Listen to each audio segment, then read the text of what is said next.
और अभी आपको अहम खबर से आगाह करेंगे। वज़ीर आला बलूचिस्तान के लिए सरफराज बुगटी बिला मुकाबला वज़ीर आला बलूचिस्तान मुंतखब हो चुके हैं। अहम खबर से आपको आगाह कर रहे हैं, सरफराज बुगटी बिला मुकाबला वज़ीर आला बलूचिस्तान नामजद हो गए हैं और सरफराज बुगटी के मुकाबले में किसी ने भी कागजात जमा नहीं कराए।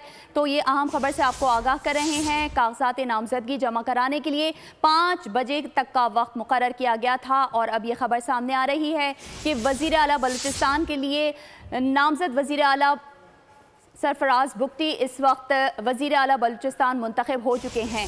तो आपको ये अहम खबर से आगाह कर रहे हैं। सरफराज बुगटी पीपल्स पार्टी और नवाज लीग के मुश्तरका उम्मीदवार हैं।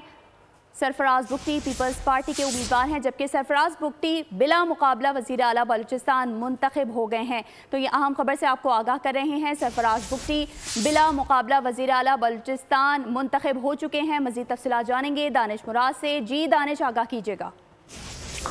जी देखिए, ये पीपल्स पार्टी के नामजद उम्मीदवार मीर सरफराज बुगटी जो है बिला मुकाबला वज़ीर आला बलूचिस्तान हो गए हैं। मीर सरफराज बुगटी के मुकाबले में किसी उम्मीदवार ने कागजात से नामजदगी जो है वो जमा नहीं करा और जो वक्त दिया गया था वो वक्त इस वक्त खत्म हो चुका है। 5 बजे तक सरफराज बुगटी के सिवा किसी भी उम्मीदवार ने कागजात नामजदगी जो है वो जमा नहीं करे। वज़ीर आला के वक्त इंतखाब के लिए जो है बलूचिस्तान असम्बली का इजलास कल सुबह 11 बजे जो है वो तलब किया गया, जबकि सरफराज बुगटी पीपल्स पार्टी और नवाज लीग मुस्लिम लीग नून इन दोनों जमातों के मुश्तरका जो है वो उम्मीदवार थे। इस तरह पीपल्स पार्टी और नवाज लीग को बलूचिस्तान असम्बली में हुकूमत साजी के लिए सादा से ज्यादा जो अक्सरियत थी उनकी जो अराकीन थी, तो उनको जो हासिल होगी अपनी हुकूमत बनाने के लिए। जी ठीक है दानिश, आपका बहुत शुक्रिया।